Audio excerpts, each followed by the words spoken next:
بادئ توحید کے متوالوں، شمع رسالت کے پروانوں، السلام علیکم ورحمۃ اللہ وبرکاتہ۔ الحمد للہ نحمدہ ونصلی ونسلم علی رسولہ الکریم،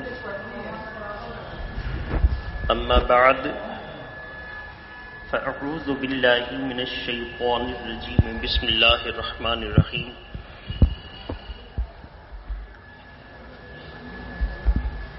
یا ایھا الذین آمنوا انما الخمر والمیسر والانصاب والازلام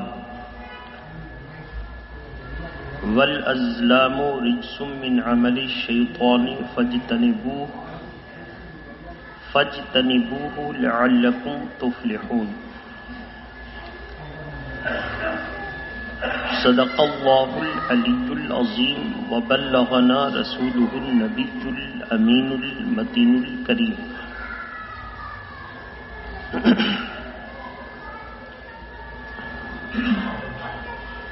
وہی رب ہے جس نے تجھ کو ہمتن کرم بنایا، وہی رب ہے جس نے تجھ کو ہمتن کرم بنایا، ہمیں بھیک مانگنے کو تیرا آستاں بتایا، تجھے حمد ہے خدایا۔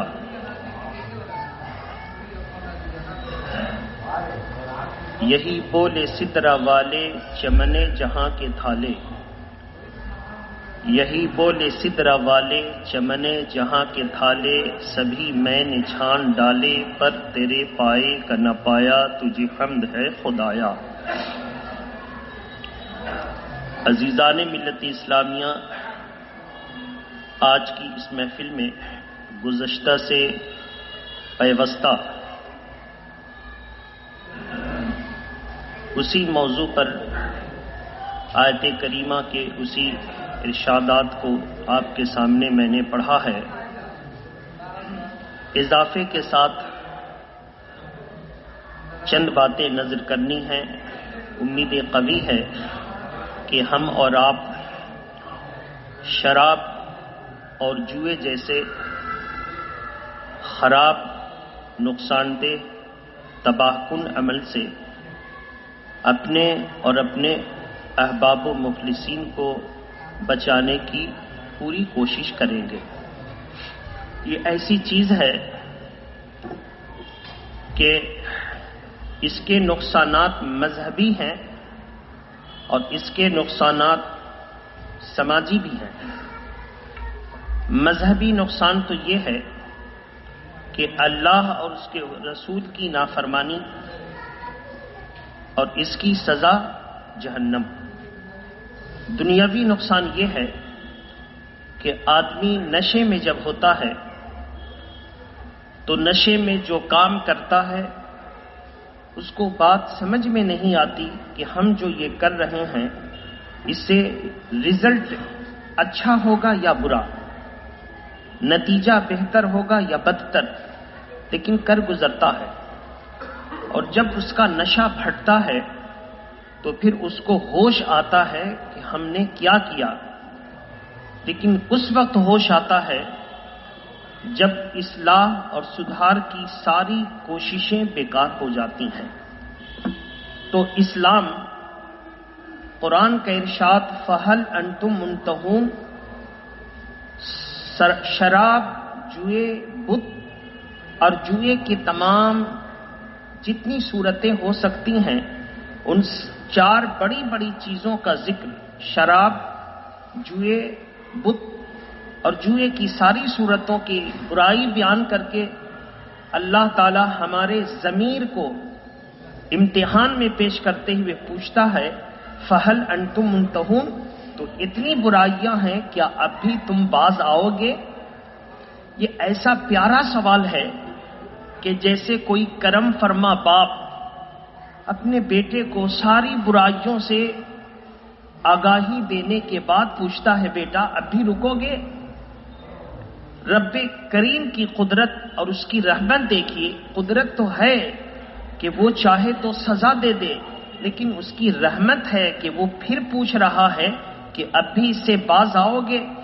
اس کا مطلب یہ ہوا کہ قرآن عقل مندوں کی عقل کو بار بار اکساتا ہے اور یہ حکم دیتا ہے کہ تم اپنی عقل کو کام میں لاؤ۔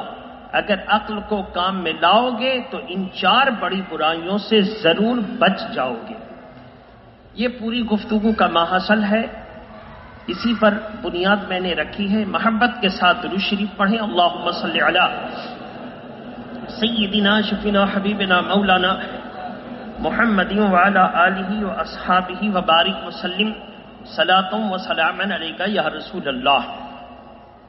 شراب کے نشے کے تعلق سے جب نشہ میں ہوتا ہے تو گزشتہ جمعہ کو میں نے صرف ایک مضمون کی طرف توجہ دلوائی تھی، پورا واقعہ نہیں بیان کیا تھا۔ وہ یہ تھا کہ مغلیہ سلطنت کے ایک عظیم بادشاہ کہیں تشریف لے جا رہے تھے، ایک شراب کے نشے میں دھت سامنے آیا، اس نے کہا کہ یہ ہاتھی آپ بیچیں گے؟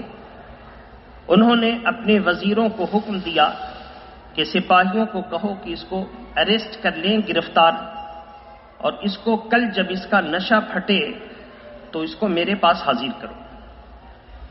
دوسرے دن دربار کے وقت اس کو حاضر کیا گیا۔ بادشاہ نے پوچھا کہ میں بیچنے کے لیے بیٹھا ہوں، تم خریدو گے؟ کہا اس نے کھڑے ہو کر کہ حضور، جس کو خریدنا تھا وہ خریدار چلا گیا، میں تو اس کا غلام ہوں۔ جس کو خریدنا تھا وہ خریدار چلا گیا، میں تو اس کا غلام ہوں۔ اس نے دربار میں یہ اقرار کیا کہ شراب کے نشے میں خریداری کے جملے نکلے تھے، وہ ظالم تو نشہ حرن ہو گیا، اب تو اس کا غلام میں بیٹھا ہوں، میں کیسے خرید سکتا ہوں؟ بادشاہ نے اس کو پھر سمجھایا کہ بتاؤ، جب تم نشے میں ہوتے ہو تو تم کسی کے غلام ہوتے ہو، اللہ نے تو تمہیں آزاد پیدا کیا ہے۔ تم نشے میں ہوتے ہو تو کسی کے غلام ہوتے ہو، کس کے غلام ہوتے ہو؟ قرآن مجید کی دوسری آیت کریمہ بتاتی ہیں کہ جب انسان نشہ کر لیتا ہے، چاہے وہ شراب کا نشہ ہو، چاہے کسی بھی مسکر چیز جس میں سکر آئے، سکر کہتے ہیں عربی میں نشہ کو، چاہے وہ براؤن شوگر ہو، چاہے وہ کوکین ہو، چاہے وہ حشیش ہو، چاہے وہ گانجا ہو، افیم ہو، کسی قسم کی کوئی ایسی چیز جو مسکر ہے، نشہ لانے والی، ہر اس نشہ لانے والی چیز کو قرآن نے منع فرمایا۔ اس لیے منع فرمایا کہ حضرت امام علی مشکل کشا کے بھائی حضرت جعفر طیار، ان کی تعریف قرآن مجید میں آئی۔ اللہ کے پیارے نبی نے پوچھا کہ تم کون سا عمل کرتے ہو کہ تمہاری تعریف اللہ نے قرآن میں بیان فرمائی ہے؟ ان کی آنکھ میں اللہ اور اس کے رسول کی محبت سے سرشار آنسو آ گئے۔ کہا یا رسول اللہ، میرے پاس کوئی ایسا عمل تو نہیں ہے جس کو میں اپنی زبان سے بیان کروں، مگر ہاں میں 4 کام کرتا ہوں۔ نمبر 1، اسلام سے قبل بھی میں نے کبھی بت کو نہیں پوجا۔ میں جانتا تھا کہ یہ بت مجبور ہیں، نہ نفع دے سکیں نہ نقصان۔ ذہن میں رہے، اسی آیت کریمہ اور اسی حدیث کے مفہوم کو اٹھا کر وہابی، دیوبندی، غیر مقلد، اہل خبیث، یہ ساری آیت کریمہ جو اس طرح کی ہیں یا حدیث پاک جو اس طرح کے ہیں، ان سب کو اٹھا کر اللہ کے ولیوں کی شان میں بیان کر کے کہتا ہے، اللہ کے ولی سے تم اتنی محبت کیوں رکھتے ہو جو نہ تمہارا بھلا کر سکیں نہ برا؟ بھلا کرنے والا اللہ ہے، برا کرنے والا اللہ ہے۔ ذرا ٹھہر کر یہاں سوچیں، ابھی کسی آدمی سے کوئی غلطی ہو، وہ فوراً کہتا ہے کہ شیطان نے ایسا کروایا، وہ یہ کہتا ہے کہ نہیں؟ کسی آدمی سے کوئی معاملہ ہو جائے، وہ کہتا ہے کہ یہ فساد شیطان نے کروایا۔ کسی عورت سے کوئی بھول ہو جائے، کہا شیطان کی وجہ سے ایسا ہو گیا۔ آپ سوچیں، مسلمان کے معاشرے میں یہ عقیدہ رچا بسا ہے کہ جو غلطی ہوتی ہے فوراً جملہ نکلتا ہے منہ سے کہ شیطان کی وجہ سے ایسا ہوا. یرید الشیطان ان یوقع بینکم العداوۃ والبغضاء. شیطان تو یہی چاہتا ہے کہ تم کو ان نشہ آور چیزوں کا عادی بنا کر تم سے بغض، عناد اور دشمنی پیدا کر دے آپس میں. تو اسی آیت کریمہ کے تحت آدمی کا ایک ذہن ہے کہ شیطان. اب میں آپ سے پوچھوں کہ آپ یہ گناہ کرنے جا رہے ہیں، شیطان کو پتہ کیسے چلا؟ آپ انگس کے فلاں محلے میں موجود ہیں، شیطان کو پتہ کیسے چلا؟ آپ ابھی یہ کام کریں گے تو گناہ ہوگا، شیطان کو پتہ کیسے چلا؟ ہر آدمی کے ساتھ چاہے وہ کہیں بھی ہو شیطان اتنا قریب ہے، اور جو آدمی گناہ کرتا ہے آدمی کہہ دیتا ہے شیطان نے کروایا. اس سے پتہ چلا دانستہ نہ دانستہ آپ نے یہ طے کر لیا کہ شیطان کو اتنا علم ہے کہ کون کہاں پر ہے، اور شیطان کو اتنا اختیار ہے کہ آپ سے بڑے بڑے گناہ کروا رہا ہے. جب آپ شیطان کا علم اور شیطان کا اختیار اتنا مانتے ہیں تو پھر نبی کا علم کیوں نہیں مانتے ہیں، اور نبی کا اختیار کیوں نہیں مانتے ہیں؟ اللہ کے ولیوں کا علم کیوں نہیں مانتے ہیں، اور اللہ کے ولیوں کا اختیار کیوں نہیں مانتے ہیں؟ جب شیطان ہر نقصان کا کام کروا سکتا ہے تو اللہ کے نیک بندے ہر نقصان سے آپ کو بچا سکتے ہیں. اس سے ثابت ہو گیا ہمارا عقیدہ صحیح ہے، وہابیوں کا عقیدہ غلط ہے. وہ ایک سمت میں سوچتے ہیں. اللہ کے ولیوں میں نہ کوئی نفع کی طاقت ہے نہ نقصان کی طاقت. تو پھر شیطان کے اندر نفع نقصان کی طاقت کہاں سے آ گئی؟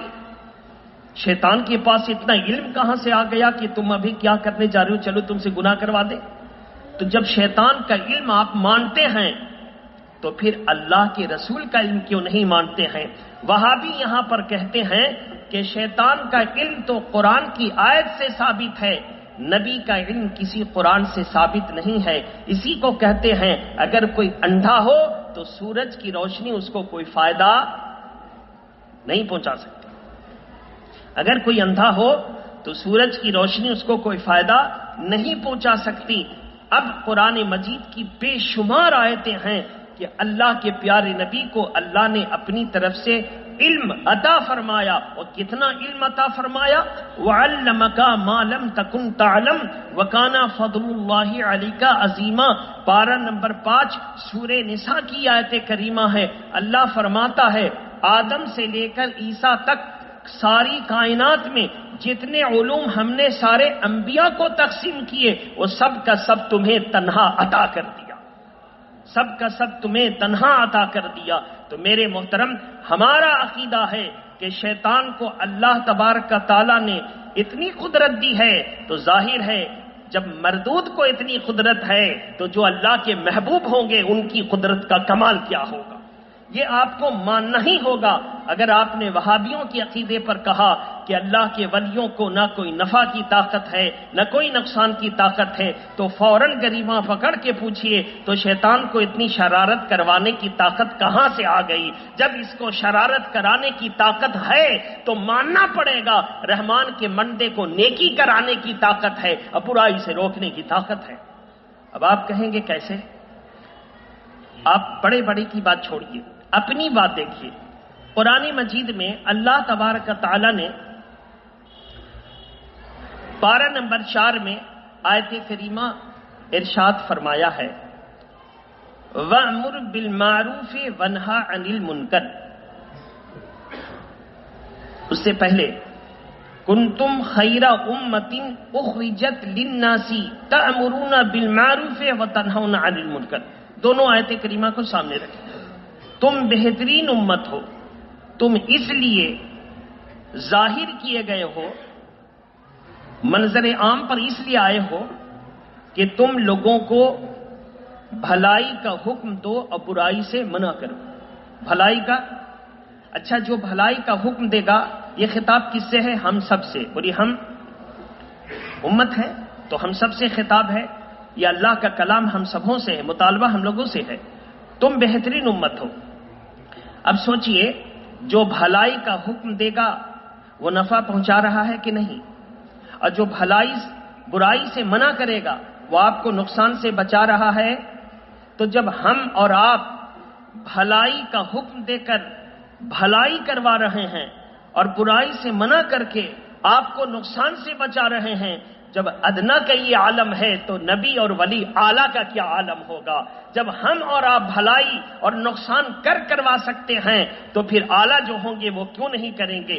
یہاں جس آیت کریمہ میں ہے کہ وہ نفع نہ دے سکے نہ نقصان، وہ آیت کریمہ بتوں کے لیے ہے۔ کس کے لیے ہے؟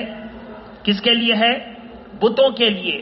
وہ آیت کریمہ بتوں کے لیے ہے جس کو وہ نفع نقصان کا مالک سمجھتے ہیں، اور جو آیت کریمہ میں نفع اور نقصان کی بات ہے وہ اللہ کے بندوں کے لیے ہے۔ کس کے لیے ہے؟ بندوں کے لیے۔ ایک دم طے کر لیں کہ جس میں بھی آیت کریمہ میں یہ ذکر ہوا کہ یہ نہ نفع دے سکیں نہ نقصان دے سکیں، وہ ساری آیت کریمہ بتوں کے لیے۔ کن کے لیے ہیں؟ بتوں کے لیے۔ اور اس کا مضمون دیکھیے کہاں سے ہے۔ حضرت ابراہیم علیہ السلام نے بابل کے بت خانے میں لوگوں کے میلہ کا دن تھا، چچا نے کہا کہ چلو میلے میں، کہا نہیں جاتا، بیمار ہوں، انی سقیم، میں بیمار ہوں۔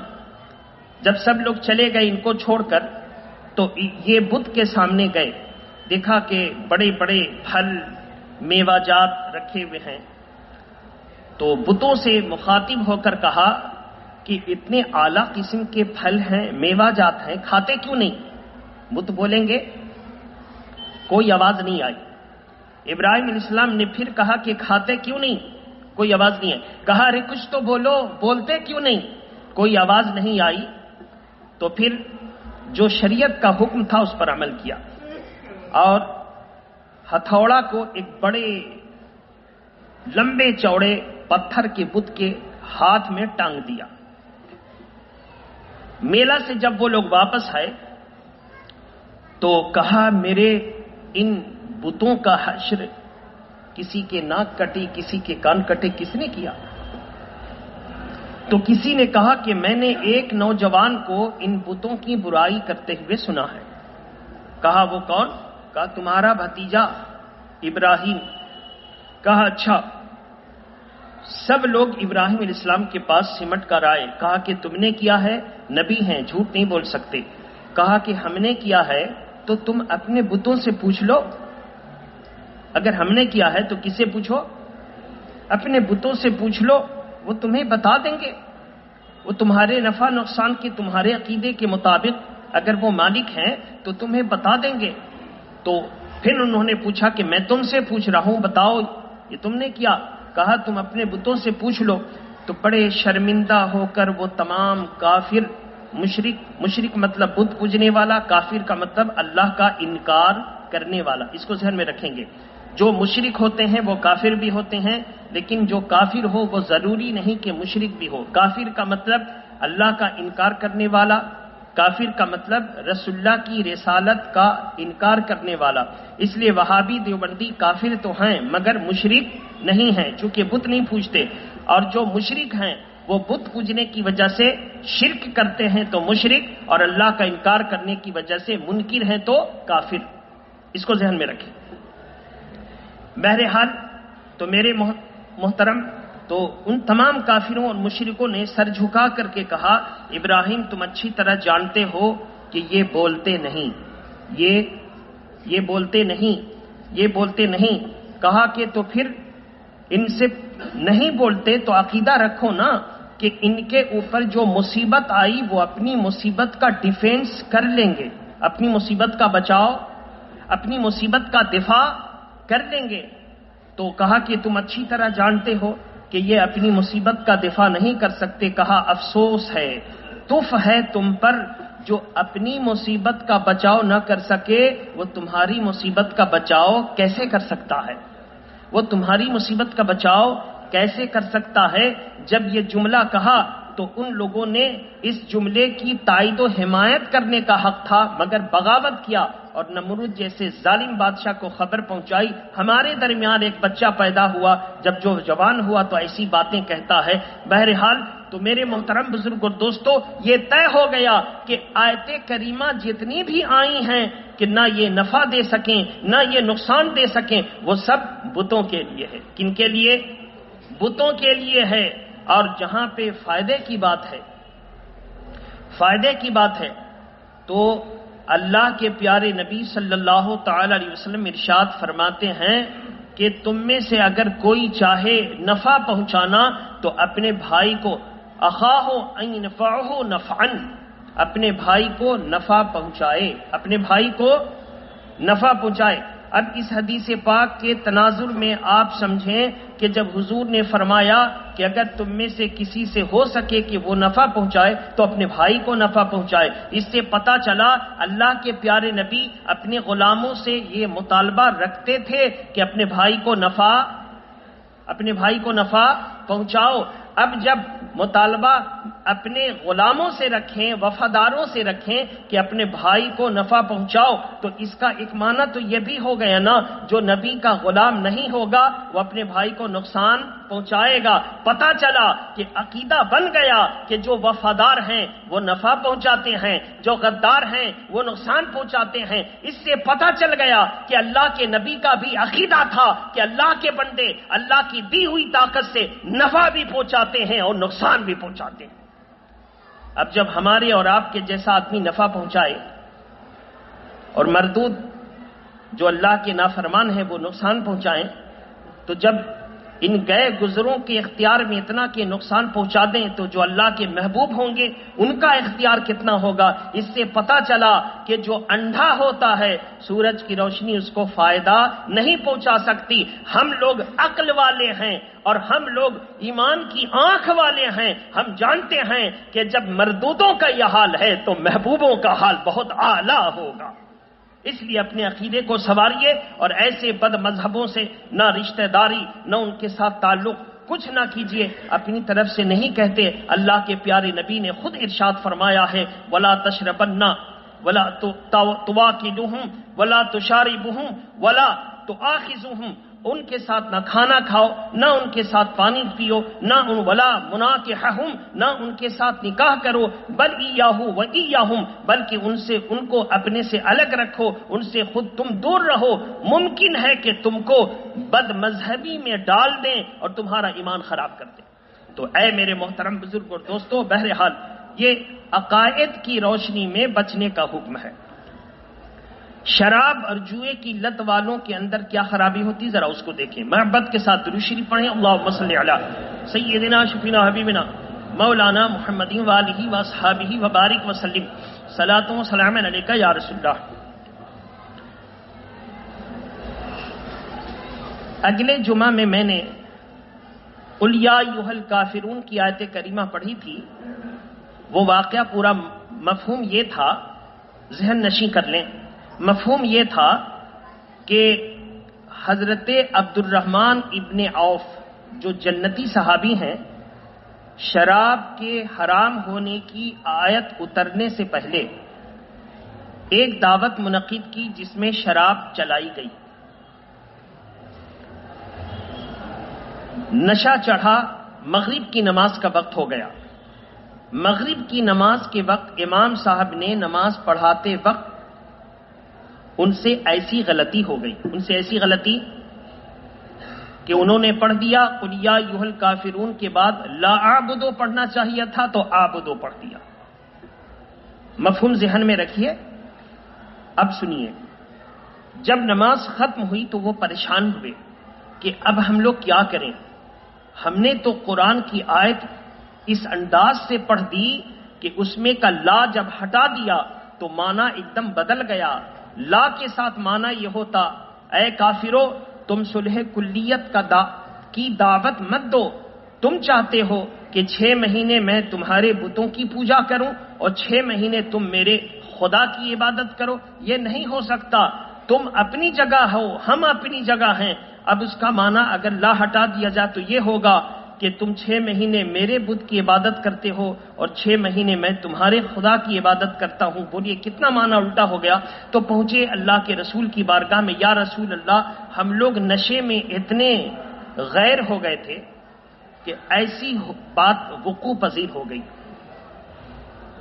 اللہ کے پیارے نبی صلی اللہ تعالی علیہ وسلم نے نشے کی حالت میں اتنا جنون آ جانا، دماغ کا اتنا خراب ہو جانا کہ کیا کہتا ہے سمجھ نہیں رہا ہے، اس کو معاف فرمایا ہے۔ اس کو کیوں کہ جب یہ صحابہ گئے تو حضور نے فرمایا، خاموشی ظاہر کی، ابھی کچھ فرمانا چاہتے تھے کہ آیت کریمہ اتر گئی جو 5ویں پارے میں ہے، یا ایھا الذین آمنوا لا تقربوا الصلاۃ وانتم سکارى حتى تعلمون ما تقولون ولا جنوبا الا عابری، ایک دوسرا مفہوم ہے، یہاں تک ہم پڑھ کر بتا دیں۔